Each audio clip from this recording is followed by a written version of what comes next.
us right here on WRDW News 12 at 11 a.m. for Warren A Way of Life. Visit us anytime online at warren.church for more information. Trust Chief Meteorologist Riley Hale for your first alert.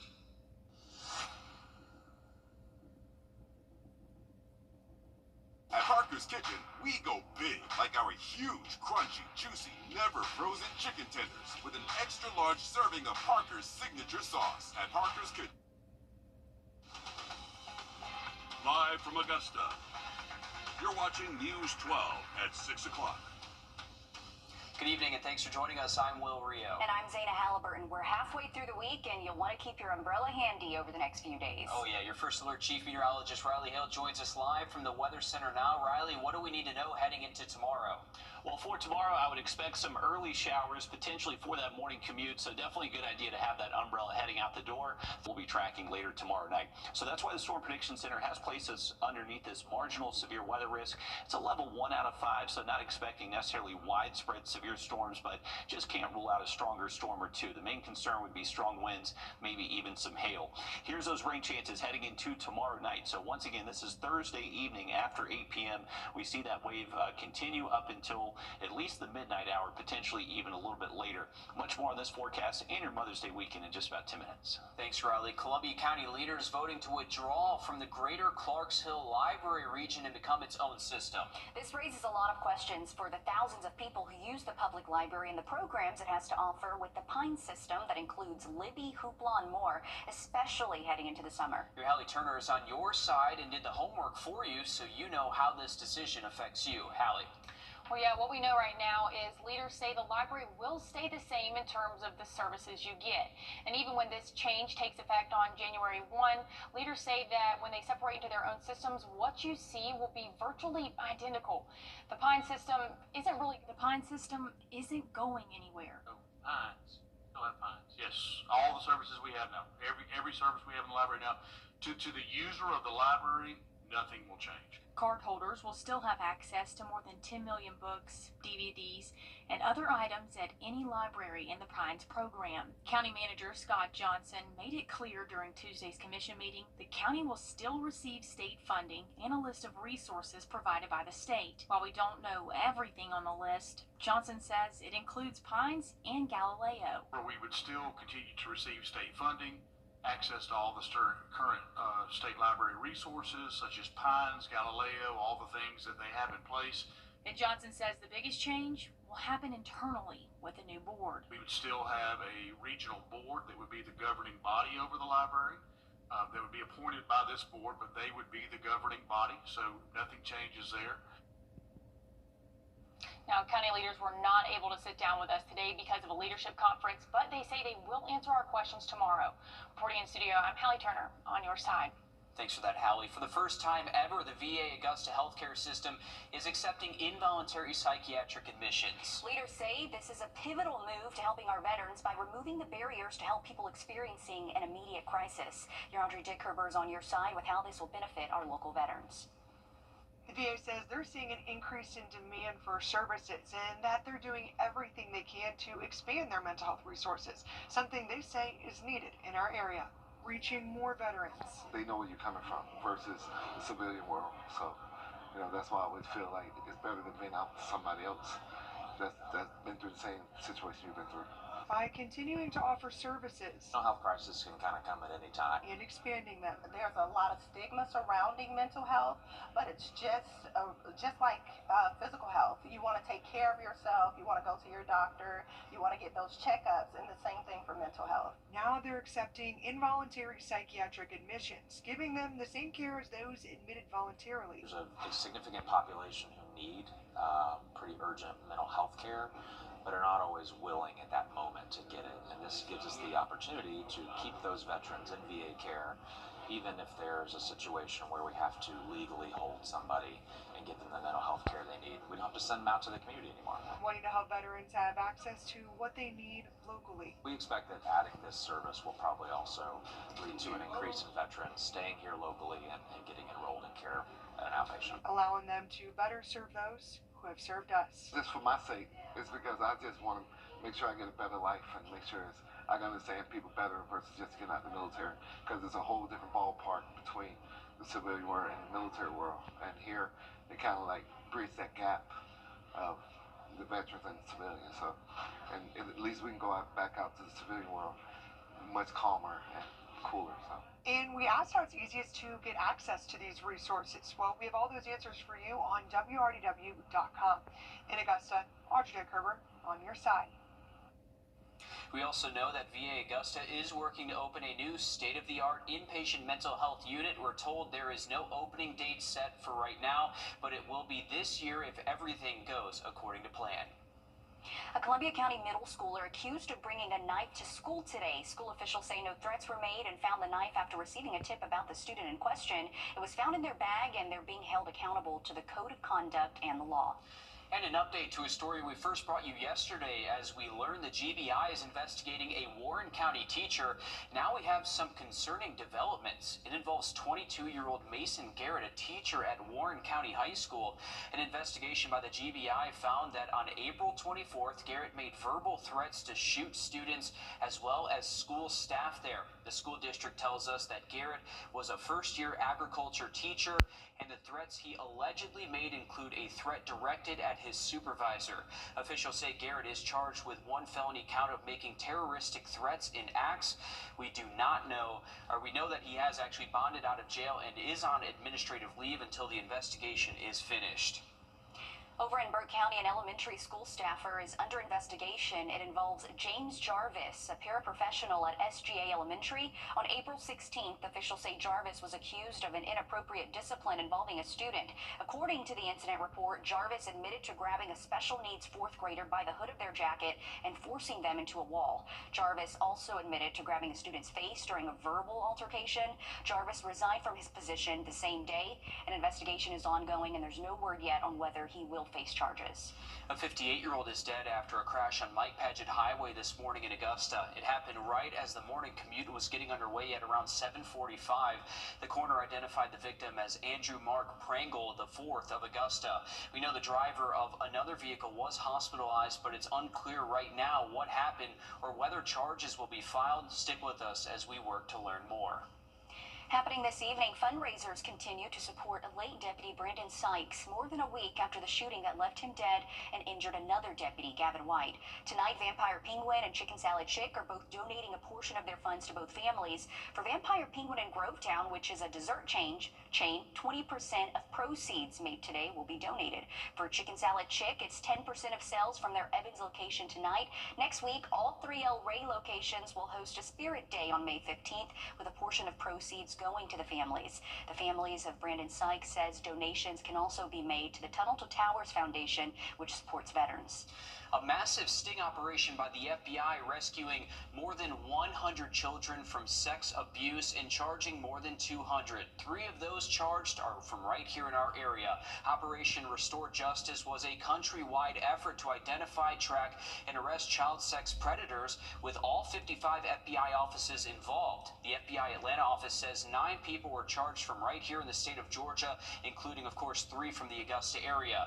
They say charges range from possession of child sexual abuse material to enticement of a minor. Saluta's police chief is resigning and accusing town officials of creating issues that impact the department. Police chief Archie Hill submitted a resignation letter dated April 21st. He wrote that while he was proud to serve as the town's police chief, issues with the town led to his decision. In his letter, he mentions pushback because of personal feelings, saying, quote, maybe the police department will receive all the equipment and vehicles they need to perform their duties effectively once I am no longer the police chief. In his letter, Hill notes that he'll help with the smooth transition to new leadership until his resignation, June 27th. Mayor Milliken Matthews says he will provide a statement at a later time. Well, make sure you have that umbrella before you head out the door over the next several days. We do have decent rain chances, especially by this Mother's Day weekend. Have a look at the forecast next. And hard work is paying off for these graduates thanks to Goodwill's Career Services program. So ahead, we're showing you what your donations can do to give people the tools they need to start their careers. Stick with us. Time and Temp, brought to you by your First Alert Weather Team. Hi, I'm Deborah Alfarone. Low 70s. We'll continue the high rain chances early next week, but the pattern finally breaks by the time we get to around this time next week, next Wednesday. Thanks, Riley. We've told you that when you choose to donate or shop at Goodwill, you're helping their mission. More than 86 cents of every dollar spent at Goodwill supports education opportunities and job training programs. Today, more than 70 students graduated from Goodwill career programs and tell me they're ready for the next big thing. It was a really good feeling, knowing that I have another career under my belt, and you know that anything is possible as long as you're willing to achieve it. Sharon Thomas is expanding his knowledge in the medical field and is now a certified medical administrative assistant. I started out being a CNA, and then I eventually became a medication aide, and I just wanted to explore more into the medical field. Every donation that comes into a Goodwill store that is then sold helps support Goodwill career education programs, which is offered at no cost to students. I just want to thank everyone that supports Goodwill to allow us to be able to take this course. It was a great feeling to know that we have these opportunities in a community. I'm appreciative of the opportunity and would do it again, and I would advise anybody, if you need to enhance your skills, this is a great program to do so. Other grads included future phlebotomy techs, forklift operators, and business professionals. I feel extremely proud. I mean, they've done a lot of work. They put in a lot of effort. A lot of these programs can be anywhere from 40 to 130 hours of their time that they've invested. The ceremony also recognized students who completed Goodwill's language learning programs. For Mariela Griffith, she says she's ready to take another course so she can be a medical assistant. Thank you to everybody, the director, the teachers, the vice president, the president, and you guys, because you guys give us the opportunity to learn more and grow. She encourages anyone to take a look at the programs Goodwill has to offer. Go ahead and go and knock the door, and you can have this. Congratulations to them all, and like she said, just do it, go ahead, knock on doors, and you can have that certificate too. It's amazing to see where those donations, those dollars are going to see where these people started, to see where they're ending up. It's really inspirational. It's good words of wisdom too. And we're always saying how many resources there are in our area, and this is another resource, again, offered to the public at no cost, thanks to people that support, shop, donate at Goodwill. They encourage anyone interested in their programs to sign up. Again, they're free, and we have all the information on our website, wrdw.com. Again, congratulations to them. The Children's Hospital of Georgia receiving a donation today, helping them build new equipment and beds in their hospital. The Merchants Association of Columbia County raised $150,000 at the Columbia County Spring Fair to get back to the hospital. Officials say this will help families know their children are getting good care. It's hard to do healthcare without philanthropy. And children, everybody want to make sure that the child does not get left behind. So, because that's our future. Can't leave our future behind. So whenever you have sick children, everyone who has experienced having a sick child want to make sure that they can reinvest in the healthcare that takes care of sick children. And this is the second time the Merchants Association of Columbia County has given back to the Children's Hospital of Georgia through the Spring Fair. Coming up in sports, Harlem baseball is a series out from the Final Four. We're going to take you inside round 3 after the break. First Alert Radar, powered by Jim Hudson Automotive Group. Memorial Day savings on your sideline. Sponsored by Chandler Law Firm. Harlem baseball is that much closer to their chance at a three-peat, but under Jimmy Lewis's charge, they're not letting the future get too ahead of them. I just got back from meeting with Lewis. They're used to being at this stage of the playoffs. They've played in the third round every year since 2019, out of sight of 2020, and to beat the number 8 seed Pickens, Lewis said that they're going to need to play good defense and have timely hits. That loss in game 2 from last week, that forced a third, is in the rearview mirror, but it was a good reminder. Well, when we got beat last week, that kind of got all this undefeated mess out of the way, and the pressure, and everybody talking about undefeated. Nobody cares about undefeated. We need to win these 2 games. Our crowd realizes that. It's 2 out of 3. and it's winner go on and loser go home. All right, Coach. A former Augusta Christian wideout and defensive back is getting the 5-star nod.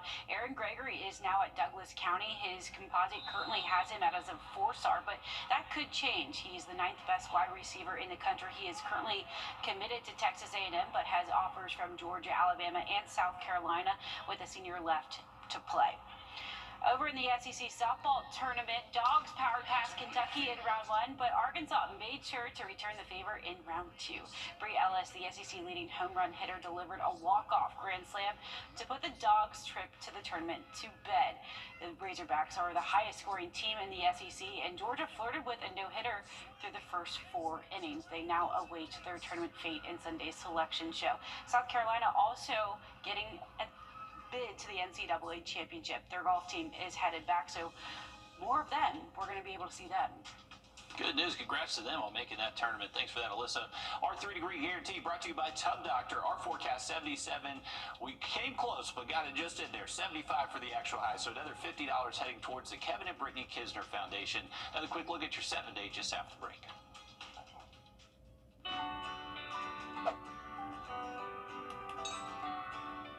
A big truck roof.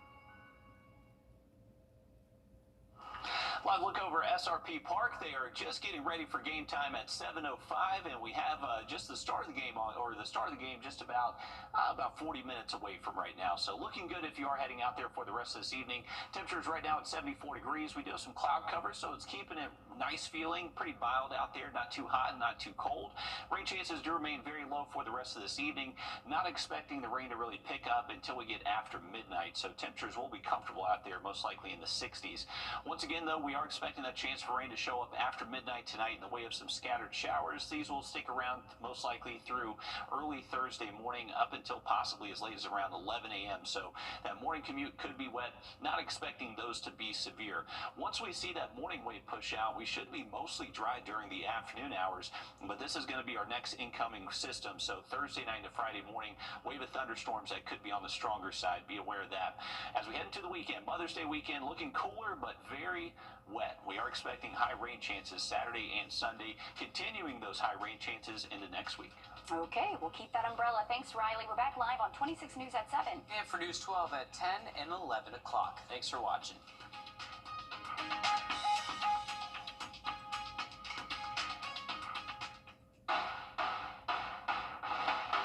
Experiences. You've been seeing our commercials for months, and while you've been watching homeowners across our area save their roofs and save thousands of dollars, guess what? You can too. Roof Saver's exclusive patent-pending Renew at 17 roof preservation treatment extends the life of your roof by 17 years with just one application and one treatment. Call Roof Savers right now for your free roof inspection to see if your roof qualifies. This preservation treatment that you have with Roof Savers going forward and a 17-year warranty is absolutely unheard of. Our entire staff and our scientists basically had to check this chemical out before I would even allow it to be sprayed on any home dealing with any veteran or any of our wounded warriors. So that's why I'm doing it first, to be the leader, to let people know that for me to do it, it had to meet every bit of the criteria that we look for in putting our name on it. America's #1 choice for roof preservation is Roof Savers. Save your roof, save your money. For the best and unique